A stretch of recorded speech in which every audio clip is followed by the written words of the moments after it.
Voilà, il est 11h59, plus qu'une minute pour commencer notre webinaire sur un thème, ma foi, qui interpelle, qui sensibilise, très intéressant.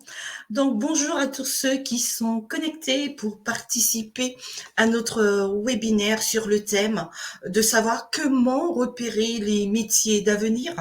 Nous tâcherons, mon précieux collaborateur et moi, de vous apporter les informations les plus fiables pour pouvoir vous aider dans ce travail de prospection. Maintenant, avant d'investir cette thématique, je rappelle que nous sommes dans les semaines de l'évolution professionnelle et avant d'aller plus loin, c'est juste considérer quelques, on va dire, consignes pour pouvoir favoriser notre échange.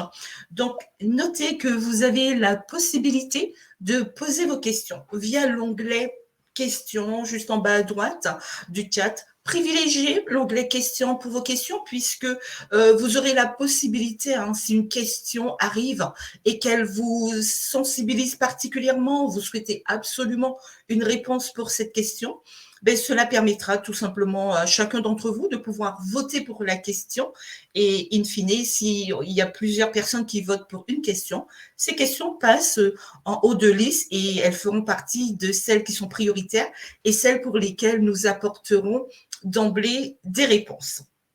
Voilà pour les quelques consignes. Donc, je rappelle des opérateurs du conseil en évolution professionnelle qui accompagnent les salariés du secteur privé et les indépendants se sont mis ensemble pour pouvoir organiser ces semaines de l'évolution professionnelle. Et parmi ces opérateurs, nous trouvons l'APEC, le réseau EVA, le groupement Évolution que je représente aujourd'hui, la BGE Guyane, Antea RH Corse et Axis Martinique. Voilà, tous ces opérateurs, bien sûr, ont lancé la 3e édition des semaines de l'évolution professionnelle en partenariat avec les partenaires régionaux et nationaux. Je rappelle que cet événement est 100% digital, il est 100% gratuit, accessible à tous, donc n'hésitez pas à en parler autour de vous. Et comme son nom l'indique, l'évolution professionnelle sera au cœur même de cette centaine de webinaires thématiques qui sont proposés.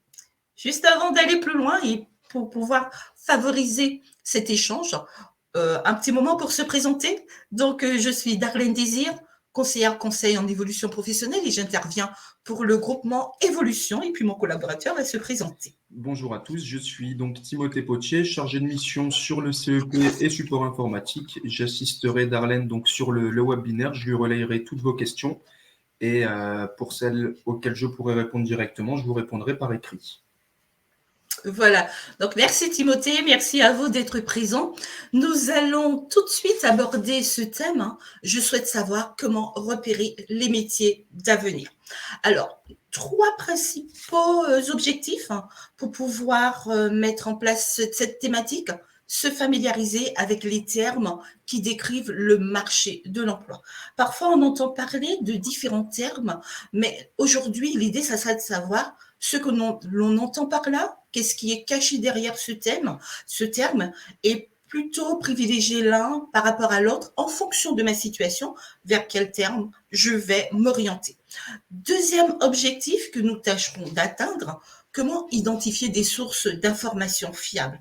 À cet effet, nous vous avons sélectionné quelques liens que nous pourrons vous mettre au fil de l'eau. En tout cas, Timothée s'en chargera, comme il le fait toujours très bien, de vous mettre au fil de l'eau des liens que vous pourrez consulter, sachant que ce sont absolument des informations qui sont fiables dans votre projet d'évolution, de reconversion professionnelle. Et enfin, nous tâcherons de découvrir les secteurs et les métiers d'avenir pour mieux appréhender un projet de reconversion, mieux appréhender un projet d'évolution professionnelle en identifiant effectivement les besoins qui seront sur le marché du travail.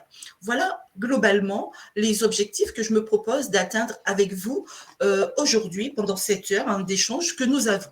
Alors, les métiers d'avenir, il y a 3 secteurs qui vont embaucher dans les prochaines années. Le premier secteur, plus de métiers dédiés à nos seniors. Donc, la question est de savoir quels seront les métiers de demain? Ce que l'on voit, c'est que les transformations, en tout cas déjà amorcées aujourd'hui, devraient s'amplifier à l'avenir. Et bien sûr, tous les métiers tels que nous les connaissons aujourd'hui devraient être plus ou moins être influencés par des changements. Les métiers qui sont destinés à nos seniors, pourquoi est-ce qu'ils font partie des métiers d'avenir? Tout simplement parce que le constat est fait. La population française vieillit. Aujourd'hui, un quart de sa population a plus de 60 ans et ce phénomène est amené encore à s'amplifier. Cette réalité va inexorablement déboucher sur une croissance des métiers et des services à la personne. Et j'entends par là les métiers tels que les aides à domicile, les aides-soignants, les infirmiers, voilà. Ce sont vraisemblablement des professions qui recruteront beaucoup à l'avenir. Ça a déjà commencé, mais ce phénomène ne finira pas de s'amplifier pour l'avenir. Et puis, bien sûr, en parallèle, on va dire, à ces métiers que nous connaissons sous leur forme, aide à domicile, aide-soignant, infirmier, nous verrons apparaître également ce qu'on appelle la silver economy. C'est l'économie au service des personnes âgées. Donc, il y aura de nouveaux services, il y aura de nouvelles technologies, et toute cette tendance va conduire, in fine, à créer des emplois, donc à créer tout simplement les métiers de demain. Un deuxième secteur, c'est le secteur, on va dire, de la transformation numérique des métiers.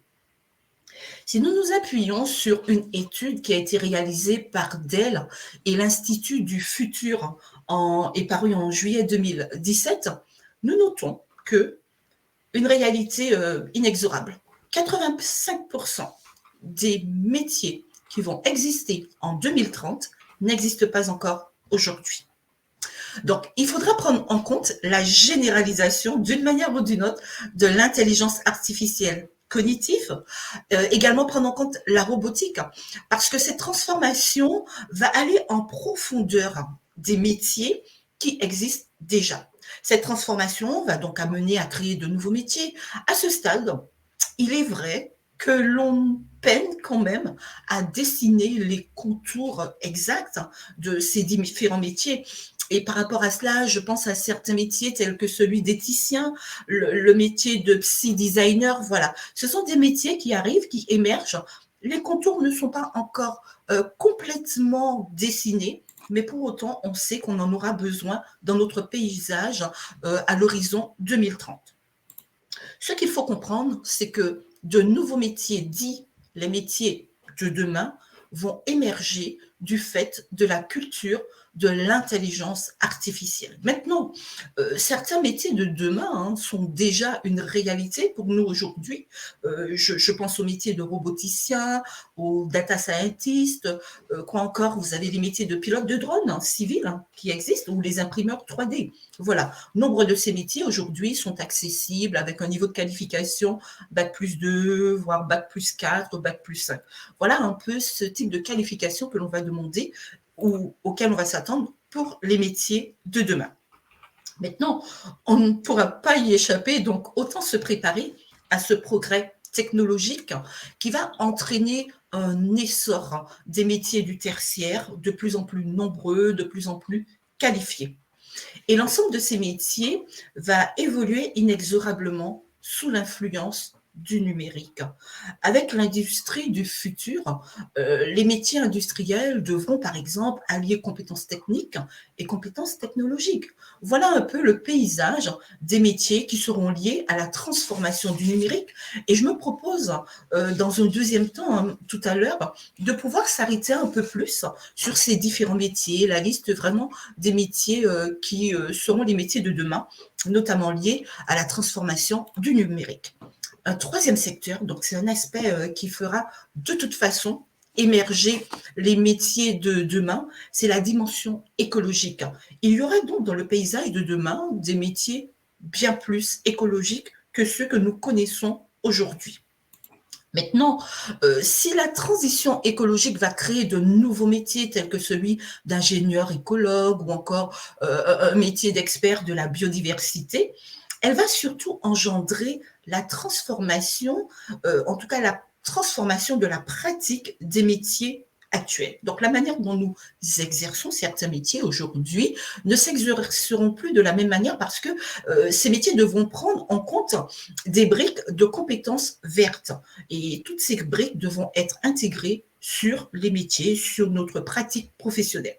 Donc, nous pouvons d'ores et déjà citer l'exemple des métiers du bâtiment, par exemple, où aujourd'hui ils sont fortement impactés par les nouveaux enjeux du développement durable. Donc, cette tendance que nous voyons sur certains secteurs d'activité ne devrait que continuer à s'accentuer dans les années à venir et ainsi donner, on va dire, un cadre à la pratique métier, aux différents métiers vers lesquels nous tendons.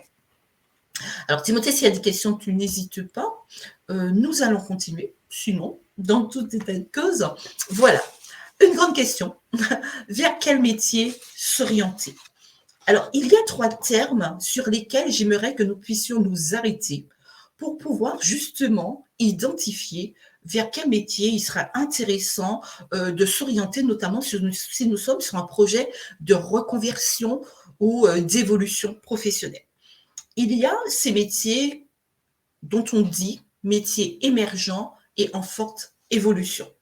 Alors, l'émergence, la forte évolution, ça va apparaître suite à des innovations technologiques ou encore tout simplement à l'invention de nouveaux usages. Alors, on va s'arrêter un peu sur cela pour savoir de quoi est-ce qu'on parle concrètement quand on parle de métiers émergents. On va définir un métier en particulière évolution ou en émergence. Donc, pour les métiers émergents, par exemple, on va les caractériser comme suit.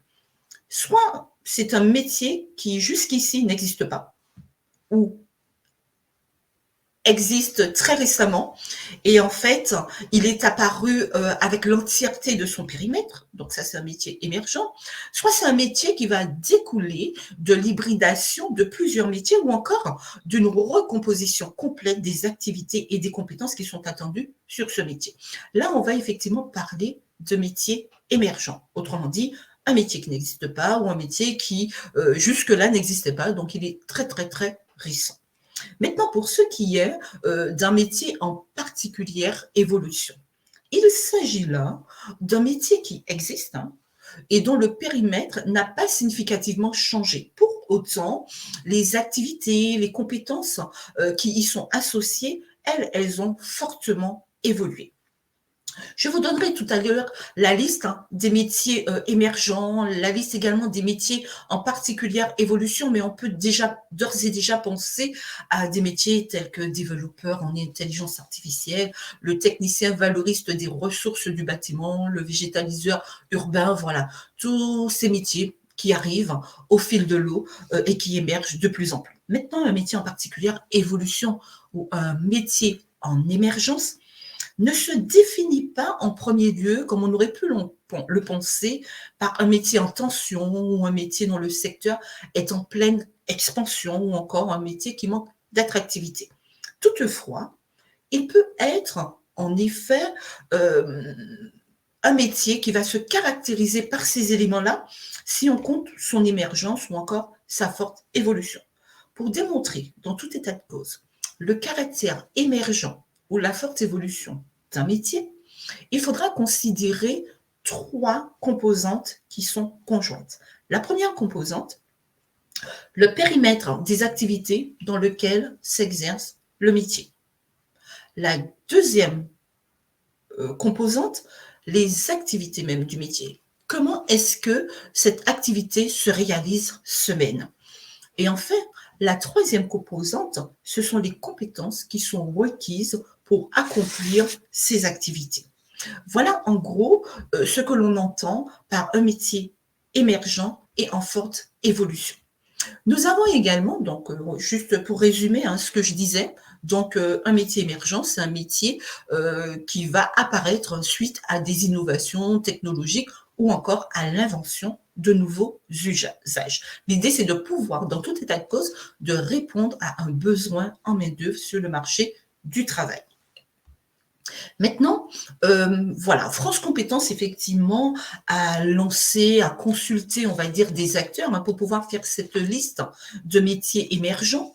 France Compétences a interrogé des acteurs et ces acteurs, on les retrouve bien sûr parmi les branches professionnelles, les entreprises, les organismes de formation, les observatoires, les cabinets d'études, pour pouvoir répondre à plusieurs thématiques et identifier l'appel à contribution en lien avec le contexte réel, eu égard au contexte réel, eu égard aux grandes orientations nationales, quel sera le besoin dans le futur. Donc, toutes les branches professionnelles sollicitées, entreprises, organismes de formation, forcément, c'est tout un groupe qui travaille ensemble pour pouvoir, on va dire, préparer à ces métiers émergents. On fait ressortir, on va dire, des listes de métiers dans des secteurs bien spécifiques. Tout ce qui est transition écologique, on ne pourra pas y échapper. Transition énergétique, transition environnementale, la transition numérique, la modernisation des réseaux et des infrastructures, le service à la personne, on en a parlé, également tout ce qui sera relocalisation plutôt d'activités productives en France. Voilà toutes ces enquêtes qui ont été menées par France Compétences pour aujourd'hui se dire, demain, voici les métiers vers lesquels on va inexorablement s'orienter. Alors moi, j'ai envie de vous faire participer et eu égard à ce que j'ai dit à l'instant, d'après vous, quels sont les métiers qui sont émergents en France ou encore les métiers en forte évolution? Est-ce que vous avez quelques éléments, quelques pistes de métiers que vous pourrez partager avec nous? N'hésitez pas à les inscrire si vous vous sentez inspiré par cela. Je t'écoute, Timothée. Je crois que tu as Darlene, une j'en question. profite, oui, pour te poser une question le temps qu'ils nous répondent dans le chat. Donc, j'ai deux questions. Quid de la finance du marché? Faut-il s'adapter et développer des compétences en informatique, intelligence artificielle pour suivre la tendance?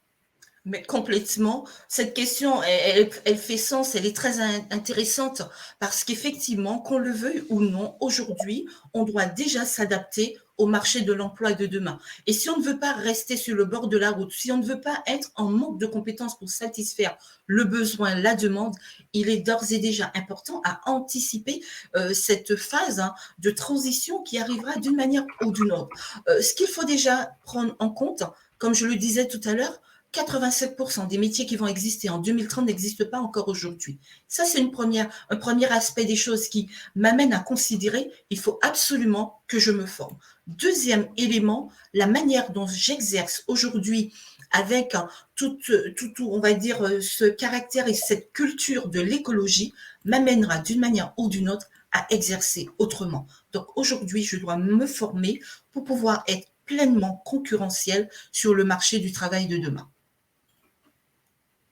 D'accord. As-tu d'autres questions? Oui. Alors, je vois plusieurs réponses. Vas-y, je t'écoute alors du coup. Alors, pouvez-vous définir ce qu'est exactement France Compétences? Alors, France Compétences, c'est la structure qui a été mise en place avec la loi du 5 septembre 2018 pour pouvoir, on va dire, identifier effectivement les différents métiers qui seront indispensables. C'est une structure d'État, donc un service d'État, surtout le marché du travail, de l'emploi et de la formation pour pouvoir homologuer les différentes formations qui seront mises en place. C'est également la structure qui va investir financièrement sur les formations, sur les métiers, pour pouvoir encadrer tout l'aspect emploi, tout l'aspect formation, sécurisé, homologué, et également définir le cadre dans lequel une formation devra être réalisée, quels sont les aspects, on va dire, très cadres de tout ce marché de formation, tout ce marché de l'emploi. Donc, France Compétences, c'est la structure d'État qui va encadrer et on va dire également promulguer tout cet encadrement pour la formation, l'emploi, voilà, globalement. Parfait, merci Et Darlene. bien sûr, elle a des services bien plus élargis que cela. Mais s'il fallait résumer rapidement, on serait plutôt dans ce cadre-là. Alors, je vois effectivement beaucoup de métiers qui arrivent, vous l'avez fortement compris. Nous sommes beaucoup dans le secteur du bâtiment, de l'informatique, de l'industrie. Et voilà, donc il y en a beaucoup qui ont surtout évoqué les métiers de l'informatique, oui, vous avez complètement compris les différents métiers qui sont en forte évolution. Vous les avez beaucoup cités. Forcément, les métiers émergents, il y en a moins qui sont cités. Tout ce qui est data analyse, communication digitale, rédacteur web, automaticien des process. Voilà, nous sommes vraiment en plein cœur de tous ces métiers émergents, tout ce qui est sécurité informatique, surtout beaucoup arriveront cybersécurité. Voilà, vous avez tout compris.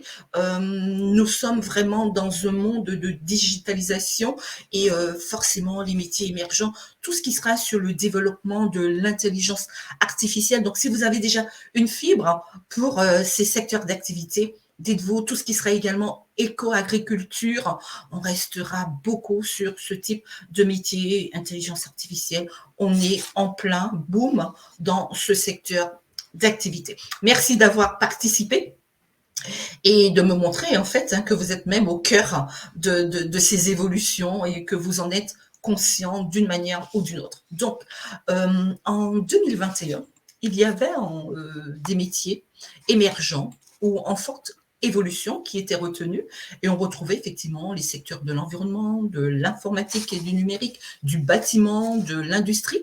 Et le 6 juin dernier, France Compétences, on en a parlé à l'instant, lançait le 3e appel à contribution à destination des branches et des syndicats professionnels, tout simplement pour pouvoir identifier les métiers en particulière évolution ou en émergence pour 2022. Tout cela, c'est pour pouvoir préparer également les salariés ou les indépendants à une transition professionnelle pour mieux appréhender, pour mieux anticiper ces périodes. Alors, à la liste des 20... Tu voulais m'interroger, Timothée? Non. D'accord. À la liste des 23 métiers qui existaient déjà en 2021, avec l'appel à contribution de France Compétences le 6 juin dernier, à cette liste s'est rajoutée une liste de 5 nouveaux métiers. D'accord. On va l'afficher tout à l'heure. Parmi ces 5 nouveaux métiers, on trouve par exemple le paysan herboriste. Donc là, vraiment, l'aspect écologique prend de plus en plus sens. L'électro-bobinier, voilà, on est sur des métiers, l'animateur formateur en technologie agricole. Voilà, donc encore 5 métiers qui s'ajoutent à la liste des métiers émergents qui avaient déjà été identifiés en 2021. Donc là, on se retrouve vraiment avec 28 métiers désormais qui se retrouvent dans cette liste-là. Donc, Timothée pourra mettre pour vous le lien déjà. Il apparaît immédiatement sur cette publication. Vous aurez en détail, donc n'hésitez pas à copier ce lien ou à cliquer directement dessus pour avoir en détail la liste des 28 métiers émergents. Dans cette liste, voilà, ce sont des secteurs d'activité qui regroupaient déjà en 2021 l'informatique, le numérique, le bâtiment, l'industrie et voilà, donc des métiers en industrie par exemple, tout ce qui est chargé de recyclage, en production, plasturgie, vous en verrez les 28 qui seront bien détaillés et puis aussi avec les fiches métiers qui vont bien avec, donc pour connaître le contexte d'emploi et les compétences qui sont attendues notamment sur ces différents métiers. Donc, Darlene, je t'écoute. Avant de passer à la slide suivante, donc bonjour, les métiers de la banque de proximité tels qu'ils existent actuellement, conseillers par exemple, seront-ils à votre avis fortement modifiés? Oui, selon moi, tous les métiers, même les métiers de conseil, vont ou d'accompagnement tels que nous les connaissons aujourd'hui, ils ne vont pas forcément disparaître. Par exemple, un métier de psychologue ne va pas forcément disparaître, mais il va se compléter par une autre manière de travailler, une autre manière d'accompagner. Donc, tous ces chargés également, on va dire, de clientèle, que ce soit en banque, quel que soit le secteur, il y aura toujours une dimension, d'une manière ou d'une autre, ne serait-ce qu'une dimension écologique qui va amener à transformer, aller acquérir de nouvelles compétences et même la dimension numérique qui va amener à changer ma pratique professionnelle. Donc le métier, il va peut-être évoluer dans sa pratique, même s'il existe toujours, il va quand même être impacté par les changements. Alors, autre question, se former de façon autodidacte peut-elle convaincre lors d'un entretien d'embauche? Alors, c'est une question. Alors, c'est vrai que ça reste une question assez personnelle. J'ai envie de répondre à ce candidat. Oui, pourquoi pas? Tout dépend de la culture d'entreprise. Vous savez, il y a des entreprises, effectivement, qui vont s'arrêter sur des profils. Une personne qui pourrait lui prouver ses réussites par rapport à sa connaissance, par rapport à son savoir et ses acquisitions. Pourquoi pas? C'est vraiment une question de culture d'entreprise. Donc, parfois, pour certaines entreprises qui vont simplement s'arrêter sur l'expertise que la personne a développée, oui, ça peut être, on va dire, une entreprise qui recruterait, mais pour une autre entreprise qui s'arrêtera surtout sur un parcours de formation, effectivement, là, un parcours de formation, j'entends par là, dans le cadre d'une formation académique, universitaire, etc., là, effectivement, on serait peut-être limité par rapport à cela. Mais vraiment, dans tout état de cause, c'est vraiment une question de culture d'entreprise. Donc, in fine, lorsque l'on va répondre à une offre d'emploi, cela nécessite effectivement que j'ai ciblé mon entreprise, que je sache exactement quelle est sa tendance à embaucher, quel type de profil cette entreprise embauche. Pour me dire, je ne perds pas de temps, je vais plutôt aller vers les entreprises qui ont, on va dire, plus d'appétence à mon mode de pratique professionnelle. Et puis, pareil, hein, on peut considérer une personne qui soit formée de manière autodidacte.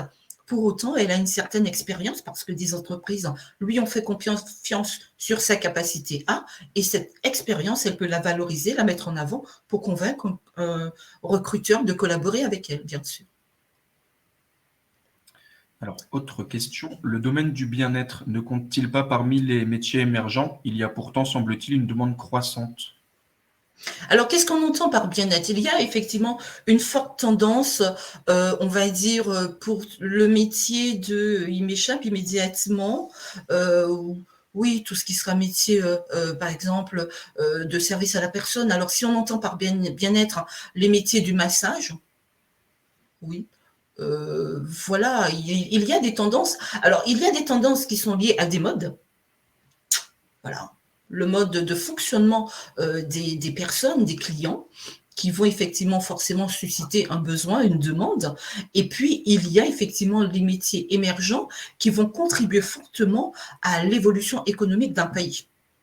Voilà, donc c'est un petit peu ça, faire la différence, mais c'est vrai que l'on entend, on voit de plus en plus de demandes. Moi qui suis conseillère en évolution professionnelle, j'entends bien la demande des personnes qui veulent aller vers des métiers, massage bien-être, massage spa, praticien spa, voilà, on est sur cela parce qu'effectivement, il y a une clientèle là-dessus. Mais les intégrer directement dans les métiers dits émergents, nous savons bien que ce sont souvent des pratiques qui se réalisent avec un statut d'indépendant. Les questions, quand effectivement on va faire ces appels à contribution pour les branches syndicales de profession, on est sur du salariat pour avoir ces éléments dans les statistiques, mais cela n'empêche pas qu'effectivement une personne qui puisse mener ses audits, a identifié, a fait une étude de marché et a identifié qu'il y avait un potentiel par rapport à cette activité et qu'elle réponde à ce besoin. Voilà. Pour autant, ça ne sera peut-être pas classifié dans la liste des métiers en forte évolution. Pas émergents parce qu'ils existent déjà, mais en forte évolution immédiatement en tout cas. Mais c'est vrai qu'il y a une tendance à cela. C'est bon? Une petite dernière question. Est-ce que la fonction de comptable ou directeur de maison de retraite font partie des métiers d'avenir? Alors, comptable ou directeur de maison de retraite, est-ce que ce sont des métiers d'avenir?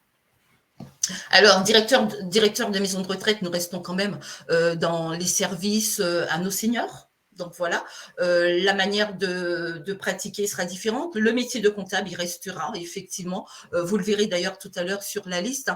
C'est pareil. Ce sont des métiers qui vont continuer à exister, mais la pratique ne sera pas du tout celle que nous connaissons aujourd'hui. C'est surtout sur cela qu'il faut s'arrêter. C'est se dire, il est clair que la manière dont je pratique mon métier aujourd'hui, je ne le pratiquerai pas pareil demain. Merci. D'accord. Voilà, donc là, c'était un laïus sur les métiers dits émergents. Donc, c'était pour que nous puissions. Alors, j'étais juste en train de retourner. Voilà.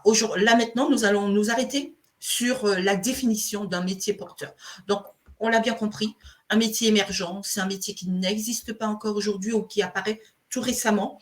un métier en forte évolution, c'est un métier effectivement pour lequel la pratique va changer, mais la demande, le besoin est réel par rapport à cela. Alors, de quoi parle-t-on quand on parle d'un métier porteur? Le métier porteur fait partie des métiers qui ont un fort potentiel en termes de recrutement et en termes de perspectives d'emploi. Autrement dit, je vais sur un moteur de recherche d'offres d'emploi et je vois énormément d'offres par rapport à ce métier. Là, on parle d'un métier porteur. Autrement dit, beaucoup d'offres d'emploi par rapport à cette activité professionnelle. Une question rapide. Donc, la définition des métiers porteurs, c'est assez simple. Hein. Vous l'aurez compris. Hein. Donc, un métier où il y a effectivement un grand besoin en main-d'œuvre. Là, nous sommes sur du métier porteur et on pourrait trouver des offres d'emploi à toute heure, à tout moment. D'accord? Donc, ça, c'est du métier porteur. D'après vous, aujourd'hui, en France, quels seraient les métiers porteurs? Je vous laisse répondre à cette question. Donc, voilà, nous avons toujours la liste. Développeurs informatiques, infirmiers, oui, beaucoup de demandes, les web designers, les aides-soignants. Vous avez tout compris. La restauration reste effectivement un métier, l'électronicien. Nous sommes dans... Eh bien, voilà. Vous avez tout compris. Et cela est d'autant plus, on va dire, caractérisé, je pense notamment au secteur de la restauration, par rapport à la crise sanitaire que nous avons connue depuis 2020. Cela a d'autant plus mis en avant le besoin en main-d'œuvre, tous les métiers de la logistique, tous les métiers du bâtiment. Voilà, de plus en plus de besoins, préparateurs en pharmacie. Vous êtes au fait des choses. Et puis, bien sûr, le secteur des seniors. Merci pour vos réponses. Vous avez tout bon. Alors, Timothée va être avec moi là, d'un appui non négligeable, pour vous mettre également un lien pour pouvoir identifier notamment les métiers porteurs. Voilà, donc vous pourrez avoir ce lien, vous connecter dessus, voir un petit peu ceux qui sortent suite aux statistiques. Nous avons également les métiers en 2022. Quels sont ceux pour lesquels il y a eu le plus fort taux d'offres d'emploi? Pareil, Timothée vous mettra un lien. Vous aurez également la possibilité, alors bien sûr, tous les liens que nous vous mettons, ce sont des liens fiables. Donc, si d'aventure, vous avez été habitué à consulter d'autres liens, n'hésitez pas à rajouter ceux-ci dans vos pratiques et dans vos automatismes. Le site de Pôle emploi également pour tout ce qui concerne la météo de l'emploi, les informations sur le marché de l'emploi, donc l'IMT, voilà, les portraits statistiques des métiers, études établi par l'ADARES, et puis aussi comment décrypter le marché de l'emploi. Voilà, Timothée vous a mis au fil de l'eau les liens qui vous permettent d'aller vers les 5 thématiques pour pouvoir identifier les métiers dits porteurs. Et je rappelle, les métiers porteurs, ce sont les métiers pour lesquels on trouve des offres d'emploi à tout va, à foison. D'accord? Encore, le dernier thème, ah oui, j'ai oublié, dans les métiers dits porteurs. Voilà. Donc, en général, quand on va parler de métiers porteurs, on va également parler de 2 catégories de métiers. On va parler des métiers poids lourds et des métiers Formule 1. Quelle différence entre les deux? Les métiers dits poids lourds, dans ce cas, nous allons retrouver, d'ailleurs, suite aux statistiques, aux études et analyses qui ont été faites, donc dans les métiers, dans les familles de métiers porteurs dits poids lourds, nous allons essentiellement les caractériser. Donc, qu'est-ce qui fera la différence entre un métier Formule 1 et un métier poids lourd? Pour le métier poids lourd, c'est le nombre, le volume d'offres d'emploi qui va apparaître sur une durée. D'accord? Par exemple, en 2021, tous les métiers pour lesquels il y avait au moins 8000 offres d'emploi, ces métiers-là vont rentrer dans la catégorie métier poids lourd. Pour les métiers Formule 1, là, c'est vraiment la progression des offres versus avant crise. Donc, sur une année, pareil, ou sur 2 années, si on va dire, si les offres d'emploi ont augmenté de plus de 10%, dans ce contexte-là, on peut dire qu'il s'agit d'un métier Formule 1. Alors, bien sûr, un métier Formule 1, ça pourrait être un métier pour lequel, en 2019, il n'y avait qu'une seule offre d'emploi, et en 2020, il y a eu 10, 15 offres d'emploi. Il n'y en aura peut-être pas 8000, comme pour les métiers poids lourds, mais c'est vraiment cette progression d'offres et en termes de pourcentage qui fera effectivement aujourd'hui, je sais qu'il s'agit d'un métier poids lourd.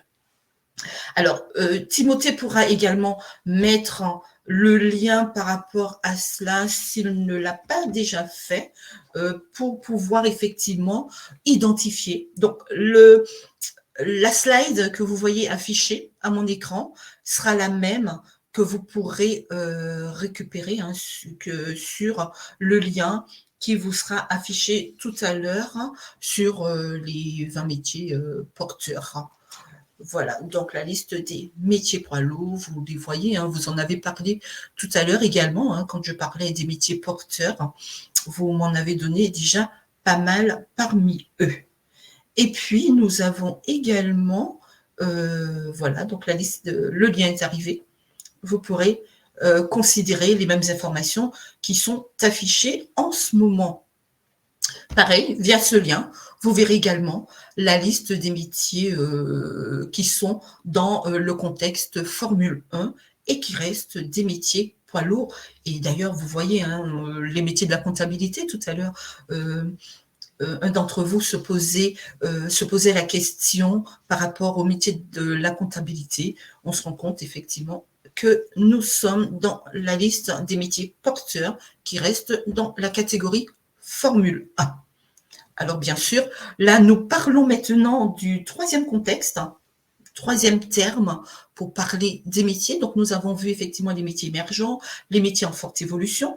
À l'instant, nous venons juste de voir les métiers porteurs. Je rappelle, les métiers émergents, ce sont des métiers qui n'existent pas encore aujourd'hui ou qui vont apparaître en tout cas.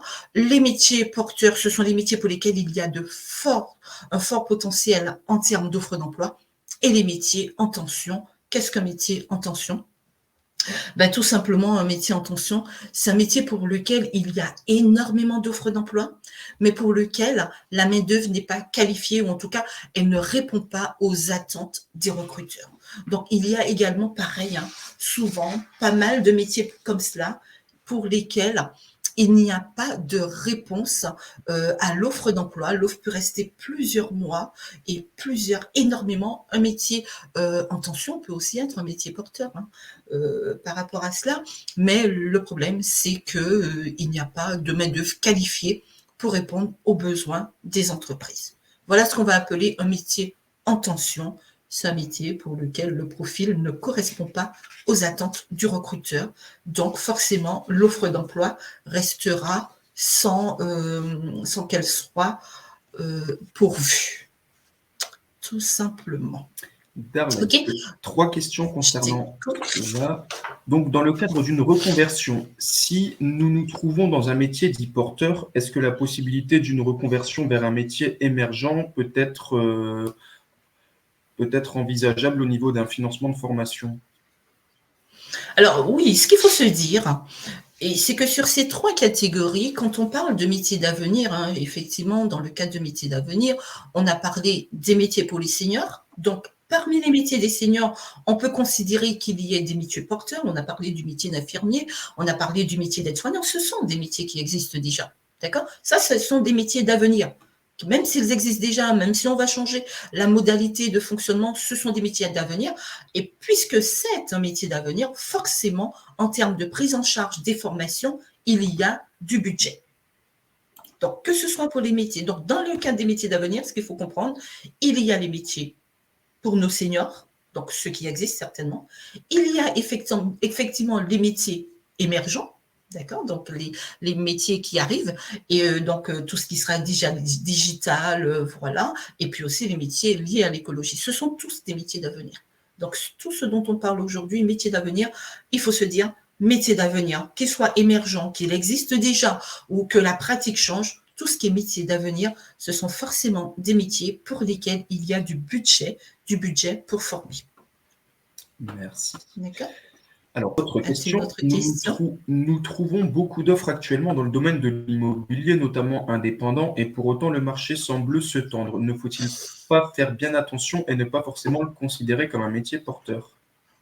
Voilà, et c'est bien pour cela que Timothée vous a mis la liste des métiers porteurs, vous a donné les liens pour que vous puissiez vous fier dans tout état de cause. Imaginons qu'une personne veuille effectivement s'orienter vers les métiers de l'immobilier parce qu'elle aura pensé effectivement que ça fait partie des métiers porteurs.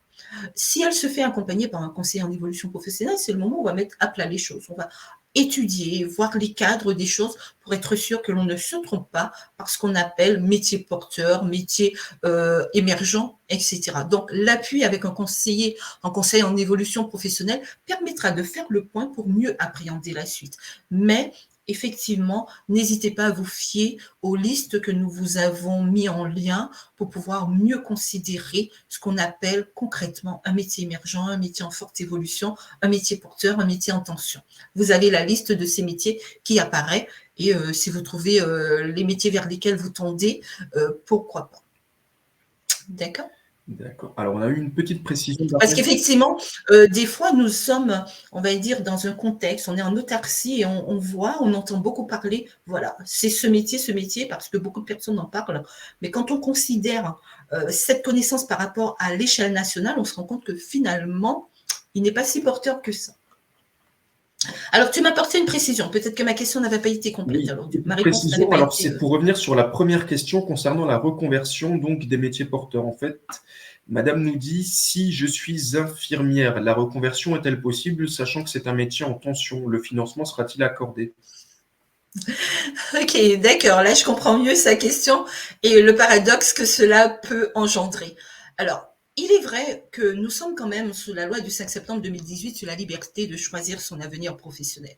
Une personne qui laisse un métier porteur pour que sa nouvelle formation soit financée, il faut absolument soit qu'elle aille vers un autre métier porteur, soit qu'elle aille vers un métier émergent, soit qu'elle aille vers un métier lié à l'écologie. Voilà. Dans tout état de cause, on va rarement financer une formation pour une personne qui sort d'un secteur porteur et qui s'oriente vers un métier où le besoin en main-d'œuvre sera moindre. À moins vraiment qu'elle apporte une argumentation forte qui pourrait tout simplement aller, effectivement, je veux exercer un autre métier. On ne le considère pas forcément immédiatement comme étant un métier porteur. Pourtant, moi, je veux l'exercer en profession libérale ou en tant qu'indépendant. Et si j'apporte les éléments montrant le potentiel de mon projet, oui, pourquoi pas.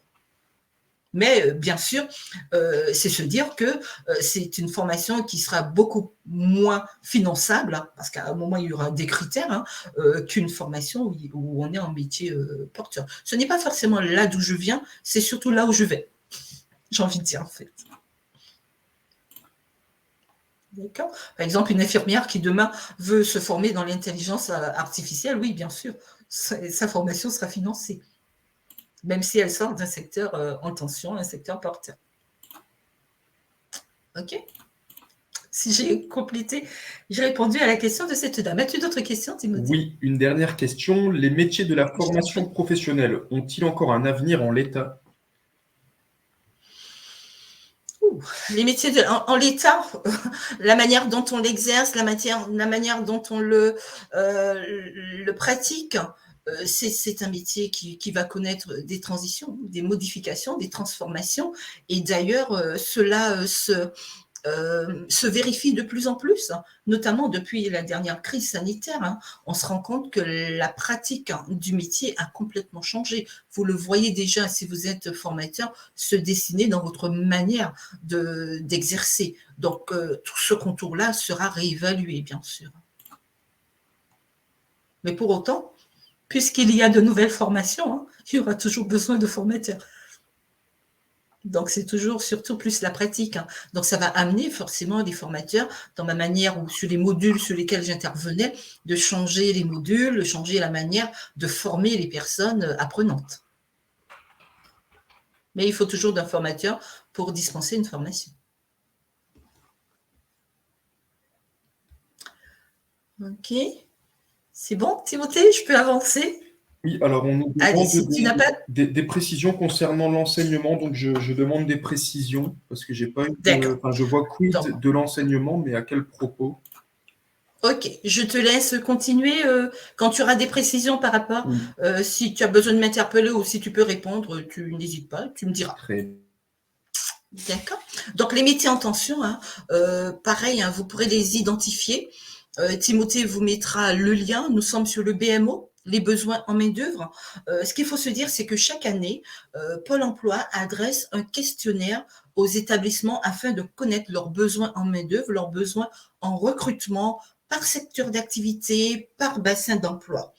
Et effectivement, si vous utilisez ces statistiques, hein, Pôle emploi, vous pourrez identifier dans votre zone géographique quels sont les besoins en main-d'œuvre, tout cela pareil, pour pouvoir mieux vous aider dans votre orientation. Ce sont des outils qui sont souvent utilisés par les personnes qui vous accompagnent dans le cadre d'un projet de reconversion. Ce sont aussi des outils qui sont utilisés par beaucoup d'opérateurs ou de financeurs pour savoir où orienter les financements par rapport aux besoins de main-d'œuvre. Voilà, il y aura ce besoin dans tant d'années. Il faut de toute façon former des personnes pour répondre à ce besoin. Donc des structures telles que la région, voilà, va investir dans ces formations pour pouvoir pallier à ce besoin. Donc n'hésitez pas à consulter le BMO.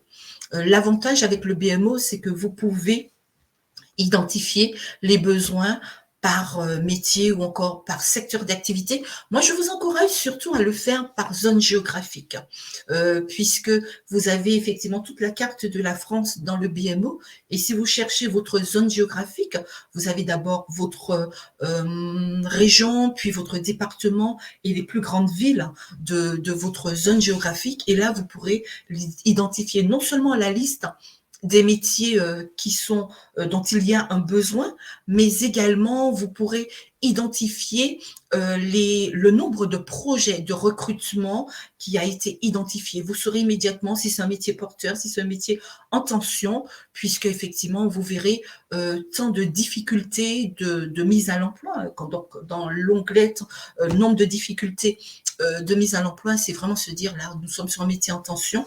Effectivement, il y a des offres, il y a des projets de recrutement, mais on ne trouve pas la main-d'œuvre qualifiée pour pouvoir satisfaire ce besoin. D'accord? Donc, le BMO est un outil non négligeable et très intéressant pour vous aider à mieux appréhender cette transition, cette évolution dans votre parcours professionnel. Et parmi les métiers, on va dire, en tension, hein, ceux qui regroupent au moins 5000 intentions d'embauche, en 5 ans, on s'est rendu compte que le taux s'est particulièrement accentué pour les métiers d'infirmiers, les métiers de cadre infirmier, les métiers de puéricultrice. On voit plus de 53% entre 2007 et 2022 de difficultés d'embauche sur ces secteurs d'activité. Les métiers d'éducateurs spécialisés également, on est à plus de 41% d'intentions d'embauche pour lesquelles, voilà, forcément, il y aura des offres tout le temps. Le secteur de conducteurs de transport en commun également sur route. Voilà, on est avec un taux de 39% d'intention d'embauche. Donc, n'hésitez pas. Hein, donc, vous avez toutes ces statistiques qui sont accessibles, qui sont fiables et pour lesquelles, effectivement, vous pouvez aller faire vos recherches, les consulter pour mieux appréhender votre projet de reconversion. Voilà, donc vous avez ouais, nombre insuffisant de candidats, les profils qui sont inadéquats. On a 86% de nombre insuffisant de candidats, donc là nous sommes forcément sur du métier porteur. 71% de profils inadéquats des candidats, nous sommes sur des métiers en tension. Et puis voilà, donc toutes ces conditions qui caractérisent, on va dire, la difficulté d'embaucher. Manque de moyens financiers, accès à un lieu de travail, voilà, pas évident, déficit d'image, etc., etc. Voilà. Donc, les métiers en tension, hein, globalement, les 10 métiers en tension. Et là, c'est vraiment sur le territoire national. Donc, bien sûr, sur le territoire régional, l'information peut être différente, mais sur le territoire national, tout ce qui concerne le bâtiment, couvreur, zingueur, voilà, qualifié, surtout, aide à domicile, aide ménagère, les pharmaciens, une personne en a parlé tout à l'heure, les pharmaciens, voilà, le préparateur en pharmacie, les chaudronniers, tôliers, voilà, traceurs, serruriers, métalliers, forgerons qualifiés, les mécaniciens électriciens de véhicules, carrosserie automobile, conducteurs de transport en commun sur route, on en a parlé, plombier, chauffagiste, infirmier, cadre infirmier, puéricultrice, menuisier, ouvrier qualifié de l'agencement et de l'isolation. Alors, c'est se dire, voilà, on va dire, un paysage réel, réaliste de tous les métiers qui sont en tension. Autrement dit, pour les métiers pour lesquels il y a le plus fort taux de difficulté à recruter. Cela explique également, puisque c'est national, si demain je serais amenée à changer de région d'une manière ou d'une autre, je vais pouvoir être mise à l'emploi. Le BMO favorise également cette recherche. Une personne qui voudrait changer de région, changer de département, elle pourrait identifier est-ce que mon métier dans la zone vers laquelle je vais déménager, est-ce que mon métier est porteur dans cette zone-là. Ça peut être intéressant. À retenir. Voilà, et nous arrivons doucement à la fin de notre webinaire d'1 heure, mais il nous reste 10 minutes pour continuer à échanger. Ce qui est important pour vous, c'est de pouvoir utiliser des sources fiables pour pouvoir vous informer. Et Timothée vous a donné tous ces liens qui vous permettront effectivement d'aller vous renseigner sur des sources fiables. Maintenant, pareil, via le BMO, par exemple, notamment, toujours mener des investigations dans son bassin d'emploi. D'accord ? Donc, il y a les informations nationales et les informations régionales, voire départementales, qui vont favoriser ma mise à l'emploi ou mon projet de reconversion. Identifiez toujours les compétences qui sont recherchées par les recruteurs. Ensuite, quel est l'intérêt de connaître les métiers qui sont en tension ? C'est de toute évidence pour pouvoir faciliter votre orientation, votre réorientation et surtout favoriser le financement de votre formation. Sécuriser votre parcours de reconversion et bien sûr, in fine, trouver un emploi plus facilement, tout simplement. D'accord ? Alors, notre accompagnement personnalisé, puisque dans le cadre du conseil en évolution professionnelle, vous pouvez bénéficier d'un accompagnement personnalisé. Donc, c'est pouvoir vous fournir des sources d'informations actualisées, des sources d'informations fiables, vous aider aussi à analyser toutes ces informations, tirer les conclusions. Alors, il est vrai, là, je vous donne des informations générales. Dans le cadre d'un accompagnement individualisé, on prendra en compte votre situation, votre besoin, vos perspectives, vos questionnements pour mieux appréhender la suite, pour mieux tirer des conclusions, pour mieux avancer, mieux explorer le marché du travail, le marché de l'emploi et ainsi identifier les métiers vers lesquels on pourrait vous orienter. Dans tout état de cause, c'est aussi mettre en place des stages d'immersion. Notez que on peut identifier un métier, on va mener des investigations ensuite pour confirmer ce métier avant d'intégrer un parcours de formation. Et confirmer le métier, c'est réaliser des enquêtes métiers. On pourra vous donner des modèles, réaliser des enquêtes métiers, aller interroger un professionnel qui exerce ce métier pour vérifier que l'on n'est pas en train de fantasmer sur un métier, mais mieux identifier la pratique du métier au quotidien. Cela pourrait également se réaliser dans le cadre d'une immersion. Les conseillers en évolution professionnelle peuvent vous réaliser une convention PMSMP pour vos salariés. Donc la PMSMP, c'est une période de mise en situation en milieu professionnel. Vous êtes sous convention pour pouvoir vous protéger de tout dommage corporel ou matériel qui pourrait avoir pendant votre période d'immersion.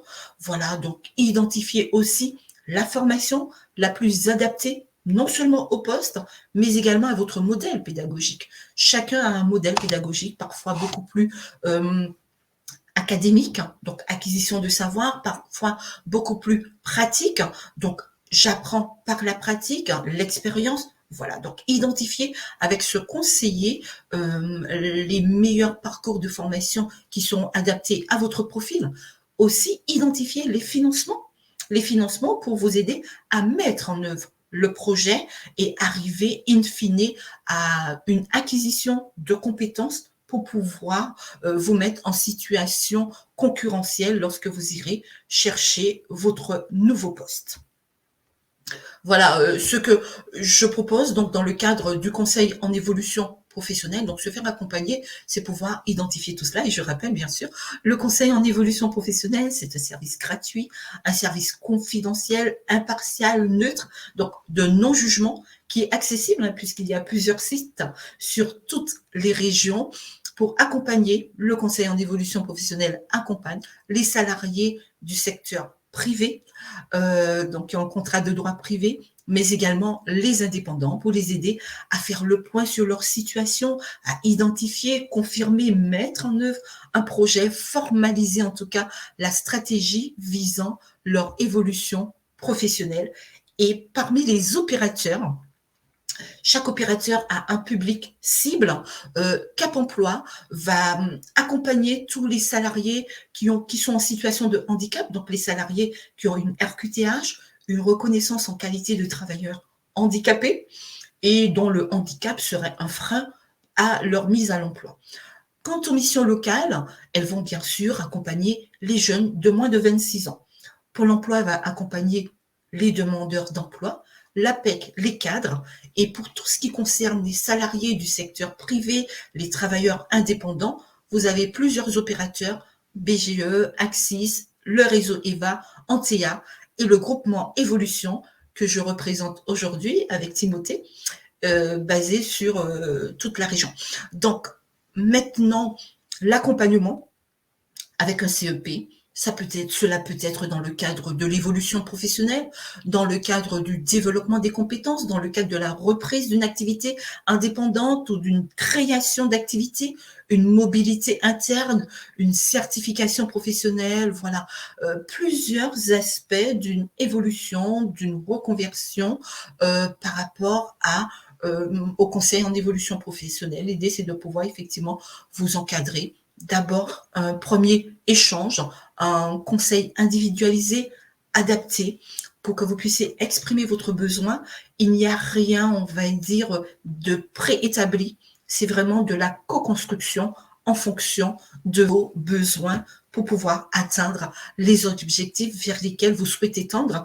Le conseiller en évolution professionnelle est investi avec vous dans votre projet de reconversion pour vous alerter, sensibiliser, identifier des stratégies, apporter des solutions et des solutions fiables et actualisées pour mieux anticiper un projet d'évolution, un projet de reconversion. Dans tout état de cause, il s'agit d'un accompagnement personnalisé. Et bien sûr, si vous voulez prendre rendez-vous avec un conseiller en évolution professionnelle, vous pouvez tout simplement aller sur notre site www.mon-cep.org. Voilà, vous pouvez nous joindre par ce biais et ainsi avoir un rendez-vous, en tout cas un premier rendez-vous avec un conseiller en évolution professionnelle pour faire le point. Et puis ensuite, peut-être, si cela est nécessaire à votre demande, initier un projet, un accompagnement pour sécuriser le parcours de reconversion. Voilà. As-tu une question? Oui. Donc, c'est des questions, on revient un peu sur les thèmes de tout à l'heure, des questions un peu plus personnelles. L'enseignement est-il un métier porteur de forte demande actuellement? Donc, quid des formations? Voilà, donc c'était pour apporter une information plus spécifique à ta demande. Alors là, il est vrai, nous sommes sur les métiers du secteur privé. D'accord. Donc l'enseignement, certainement, quand on voit les statistiques, il y a un fort besoin. Donc n'hésitez pas à consulter effectivement les liens que l'on vous a donnés et voir un peu quel est le marché, la part en tout cas de besoin en main-d'œuvre dans le secteur de l'enseignement. Mais oui, on est quand même arrivé à ce stade où les professeurs, il y a un grand besoin. Maintenant, il y a des disciplines sur lesquelles il y aura un plus fort taux, une plus forte demande qu'un autre. Pour autant, c'est vraiment pareil. C'est toujours en fonction des statistiques que l'on va considérer si c'est un métier en tension, un métier porteur ou pas. Alors, autre question. Pensez-vous que les métiers de la finance, exemple analyste financier, gérant de portefeuille, sont considérés comme des métiers en tension? Non, parce que, alors quand on considère les offres d'emploi, hein, il y a des personnes qui, porteurs, oui, parce qu'il y a pas mal d'offres d'emploi. En tension, pas forcément, parce qu'il y a des personnes qualifiées qui vont vers ce secteur d'activité. Il y a peu d'offres d'emploi qui restent sans réponse sur les métiers de la finance. Donc, il y a une main-d'œuvre qualifiée par rapport à ça. Mais pareil, hein, ce sont des métiers qui seront amenés à changer hein, dans leur pratique professionnelle. Alors, autre question, Darlene, je ne sais pas si on pourra y répondre. Quelles aides peut avoir un professionnel de santé étranger avec un diplôme étranger pour exercer sa profession en France? Le secteur de la médecine recrute en France, mais les démarches pour un étranger d'exercer en France ne sont pas simples. Alors, la question, elle est très large. Alors, répondre immédiatement, ce serait spolier certaines informations qui seront indispensables pour pouvoir apporter des réponses fiables à la personne. C'est vrai que j'aurais pu partir sur plusieurs directions. Je propose plutôt à cette personne de se rapprocher d'un conseiller en évolution professionnelle. Il aura certainement des questions à lui poser pour préciser certaines demandes étrangères dans le sens comme cela. Qu'est-ce que ça veut dire? Voilà, il y a l'origine de cette personne. Il y a beaucoup d'éléments qu'on ne pourra pas échanger là, qui seront pris en compte et pour lesquels, effectivement, des réponses fiables et adaptées à la situation, au profil, au métier, la santé, ça veut. Voilà. N'hésitez pas à prendre contact avec un conseiller en évolution professionnelle. Je ne veux pas vous orienter en vous donnant simplement les informations que j'aurais compris selon la simple question. Je crois qu'il y a des éléments bien plus importants et des informations dont on a besoin pour pouvoir répondre de manière précise à cette question. C'est vraiment du cas, du cas par cas là, dans ce contexte-là. Ça ne peut pas être globalement répondre comme ça, tout simplement. D'autres questions? Alors moi j'avais juste vu une question qui m'avait interpellée. Je ne sais pas si tu l'as vu passer. C'est une personne qui demandait est-ce qu'un salarié peut faire une immersion? Oui, un salarié peut faire une immersion. Le conseiller en évolution professionnelle peut lui établir une convention. Bien sûr, pour la plupart des cas, ce sont des immersions qui sont faites hors temps de travail. Et vous comprendrez pourquoi. La réponse avait été apportée à l'écrit, mais merci de repréciser. D'accord. Voilà. Ben, je vous remercie tous hein, pour votre participation, pour votre écoute. Je vous souhaite de ne pas hésiter à vous rapprocher d'un conseiller en évolution professionnelle pour vous apporter des informations beaucoup plus adaptées à votre situation, répondre à vos questions et dans tout état de cause, dans le cadre d'une co-construction, vous aider à évoluer et à avancer. Je vous souhaite plein d'épanouissement, que ce soit pour de l'évolution, que ce soit pour de la reconversion. Mais en tout cas, prenez plaisir dans ce que vous faites, dans le métier vers lequel vous tendez. Je vous souhaite à tous une belle journée. Je te remercie, Timothée, pour ta collaboration riche et importante pour ce moment de webinaire. Merci à toi pour cette belle présentation. Bonne journée à tous.